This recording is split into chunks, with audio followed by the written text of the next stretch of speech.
বাংলাদেশে কার্যক্রম নিষিদ্ধ থাকা আওয়ামী লীগ ও অঙ্গ সংগঠনগুলোর বড় রকমের মিছিল আর শোডাউন আরো বাড়বে এমন শঙ্কার কথা জানিয়ে সরকারকে গোপন প্রতিবেদন দিয়েছে পুলিশ সদর দপ্তর।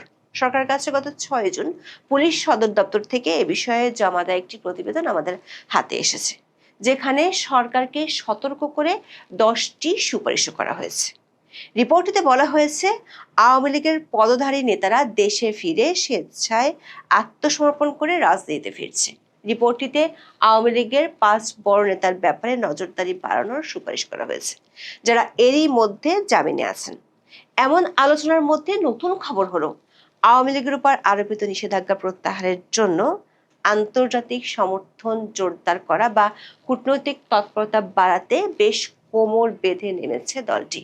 ইউরোপ, আমেরিকা, অস্ট্রেলিয়া সহ পশ্চিমা বিশ্বের গুরুত্বপূর্ণ সংস্থা ও প্রতিনিধির সাথে বৈঠক করা শুরু করেছে দলটির দায়িত্বপ্রাপ্ত নেতারা। সবশেষ ইউরোপীয় পার্লামেন্টের সদস্য বিলি ক্লেহারের সঙ্গে বৈঠক করেছেন আওয়ামী লীগের সাবেক সংসদ সদস্য ও নেতারা। তার একদিন আগে আয়ারল্যান্ডের প্রধানমন্ত্রী মাইকেল মার্টিনের সঙ্গে সাক্ষাৎ করেছেন দলটির নেতারা বলছেন, দেশে ফেরার নীরব প্রস্তুতির বড় একটি অংশ হিসেবেই তারা এই আন্তর্জাতিক তৎপরতা বাড়িয়েছেন। বিস্তারিত জানতে চলুন যাওয়া যাক বিশ্লেষণে।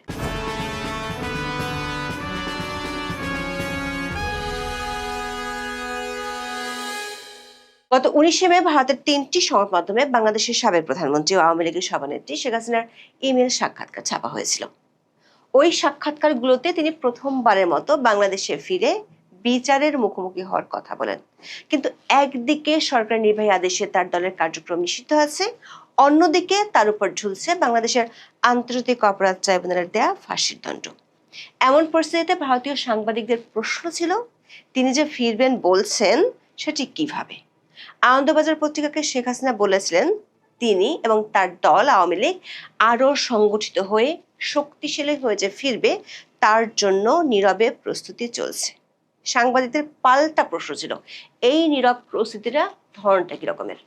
সেটির ইঙ্গিত পাওয়া যায় ওই 3টি ইমেল সাক্ষাৎকারে। মিলেনিয়াম পোস্টকে দেওয়া সাক্ষাৎকারে বলেছেন তিনি মাথা উঁচু করে ফিরবেন। দ্য হিন্দুস্তান টাইমসকে দেওয়া সাক্ষাৎকারে বলেছেন তার অনুপস্থিতির অর্থ তার নীরবতা নয়, কারণ তিনি কূটনৈতিক ও আন্তর্জাতিক পর্যায়ে মাথা উঁচু করে ফেরার জন্য কাজ করছেন। আওয়ামী লীগের একাধিক সূত্র বলছে, ইতিমধ্যে বড় রকমের কূটনৈতিক তৎপরতা শুরু হয়ে গেছে। দলের কয়েকজন সিনিয়র নেতাকে এর জন্য দায়িত্ব ভাগ করে দেওয়া হয়েছে। এই দায়িত্বপ্রাপ্তদের একজন হলেন আওয়ামী লীগের সাবেক সংসদ সদস্য হাবিবে মিল্লাত।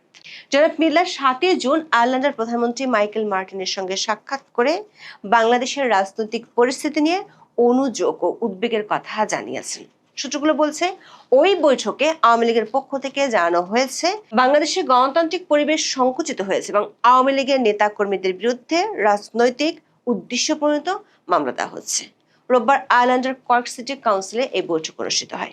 টাইমস অব বাংলাদেশের খবরে বলা হয়েছে, বৈঠকে বাংলাদেশের বর্তমান রাজনৈতিক, গণতান্ত্রিক ও আইন শৃঙ্খলা পরিস্থিতির বিভিন্ন দিক তুলে ধরেন হাবিবে মিল্লাত। তিনি আওয়ামী লীগের নেতা কর্মীদের বিরুদ্ধে দায়ের করা মামলাগুলো প্রত্যাহারে আন্তর্জাতিক সহযোগিতা কামনা করেন এবং দলটির উপর আরোপিত নিষেধাজ্ঞা প্রত্যাহারের বিষয়ে সমর্থন চান। একই সঙ্গে দেশে একটি অন্তর্ভুক্তিমূলক, শান্তিপূর্ণ ও গণতান্ত্রিক রাজনৈতিক পরিবেশ প্রতিষ্ঠায় আন্তর্জাতিক সম্প্রদায়ের সহযোগিতা ও সমর্থন কামনা করেন তিনি। আয়ারল্যান্ডের প্রধানমন্ত্রী মাইকেল মার্টিন বাংলাদেশের রাজনৈতিক পরিস্থিতি সম্পর্কে অবগত হয়ে বিষয়টি গুরুত্বের সঙ্গে বিবেচনার আশ্বাস দেন। তিনি পরিস্থিতির ইতিবাচক উত্তরণে গঠনমূলক সহযোগিতার কথাও জানান। 8 জন আওয়ামী লীগের সাবেক সংসদ সদস্য ও নেতারা বৈঠক করেছেন ইউরোপীয় পার্লামেন্টের সদস্য বিলি ক্লেহারের সঙ্গে। বৈঠকে তারা আওয়ামী লীগের উপর আরোপিত নিষেধাজ্ঞা প্রত্যাহার, দেশে সুষ্ঠু রাজনৈতিক ও গণতান্ত্রিক পরিবেশ পুনঃপ্রতিষ্ঠা এবং মানবাধিকার পরিস্থিতির উন্নয়নে আন্তর্জাতিক সহযোগিতা চেয়েছেন। সোমবার আয়ারল্যান্ডের কর্কে অবস্থিত ক্লেটন হোটেল সিলভার স্প্রিংসের লবিতে এই বৈঠক অনুষ্ঠিত হয়। বৈঠকে আওয়ামী লীগের উপর আরোপিত নিষেধাজ্ঞা প্রত্যাহার এবং রাজনৈতিক উদ্দেশ্য প্রণীত মামলায় গ্রেপ্তার হওয়া দলটির মন্ত্রী, সংসদ সদস্য ও নেতাকর্মীদের জামিনের বিষয়ে ইউরোপীয় পার্লামেন্টের সহযোগিতা কামনা করা হয়। আওয়ামী লীগের সূত্রগুলো বলছে, হাবিবে মিল্লাত ইউরোপীয় পার্লামেন্টের সদস্য সিনথিয়া নিমুর্খ, আয়ারল্যান্ডের সংসদ সদস্য শেন মনিহান এবং Cork County councillor Lord Mayor Fergal ডেনিহির সঙ্গেও আলাদা বৈঠক করেছেন। বৈঠকগুলোতে বাংলাদেশের বর্তমান রাজনৈতিক পরিস্থিতি, গণতান্ত্রিক চর্চা, রাজনৈতিক অধিকার এবং বিরোধী মতের উপর চাপের বিভিন্ন বিষয় তুলে ধরা হয়। সংশ্লিষ্ট ব্যক্তিরা বিষয়গুলো গুরুত্বের সঙ্গে বিবেচনা এবং প্রয়োজনীয় সহযোগিতার আশ্বাস দিয়েছেন বলে টাইমস অব বাংলাদেশের খবরে বলা হয়েছে। দলটির নেতারা বলছেন, দলটির শীর্ষ কয়েকজন নেতার নেতৃত্বে আমেরিকা, অস্ট্রেলিয়া, ইংল্যান্ড, জার্মানি ও ফ্রান্স এবং কানাডার মতো শক্তিশালী পশ্চিমা দেশ এবং বিভিন্ন সংস্থার প্রধানদের সাথে এ মাসেই বৈঠক অনুষ্ঠিত হবে।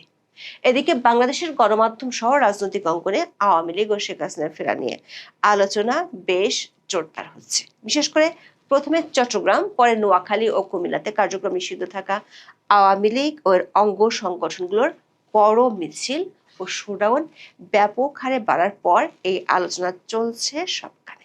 পুলিশ সদর দপ্তরের পক্ষ থেকে 6 জুন সরকারের শীর্ষ মহলে এ নিয়ে একটি প্রতিবেদন পাঠানো হয়েছে। প্রতিবেদনটি আমাদের হাতে এসেছে। প্রতিবেদনটিতে বলা হয়েছে, আগামী 11 জুন শেখ হাসিনার কারামুক্তি দিবস।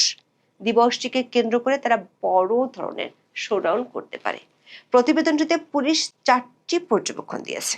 তার মধ্যে একটি হলো, সাম্প্রতিক সময়ে আওয়ামী লীগের প্রয়াত নেতা ইঞ্জিনিয়ার মোশাররফ হোসেন, তোফায়েল আহমেদ এবং একেএম রহমাতুল্লাহর জানাজায় যে জনসমাগম হয়েছে তাতে বোঝা যাচ্ছে দলটি বিপুল জনসমর্থন ফিরে পাচ্ছে এবং তারা সাংগঠনিকভাবে উজ্জীবিত হচ্ছে। আর এই উজ্জীবিত করার জন্য সবচেয়ে বেশি ভূমিকা রাখছেন দলটির সভানেত্রী নিজেই।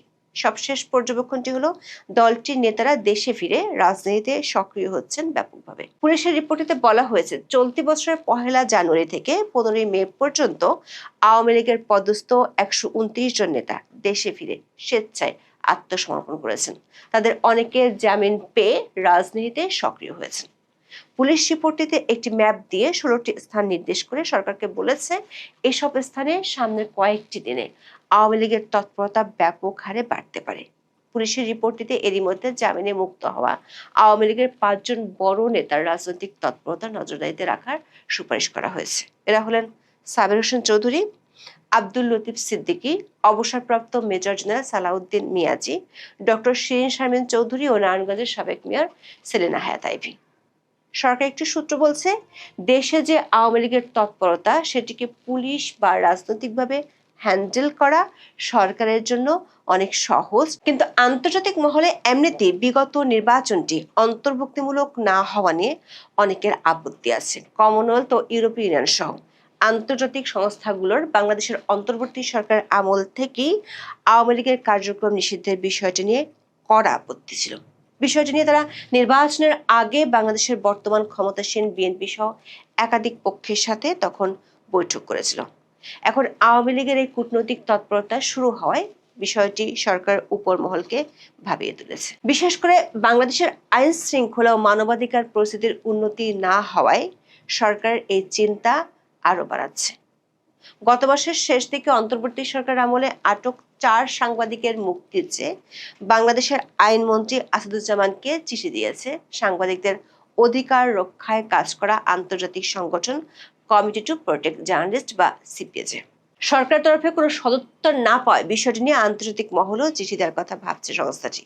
এখন দেখার বিষয়, আওয়ামী লীগের দেশীয় তৎপরতার সাথে বিদেশি তৎপরতা বাড়ায় পরিস্থিতি কোন দিকে মন নেয়। এখন এ পর্যন্ত। সবাই ভালো থাকুন, সুস্থ থাকুন, নিরাপদে থাকুন। দেখা হবে আগামী পর্বে।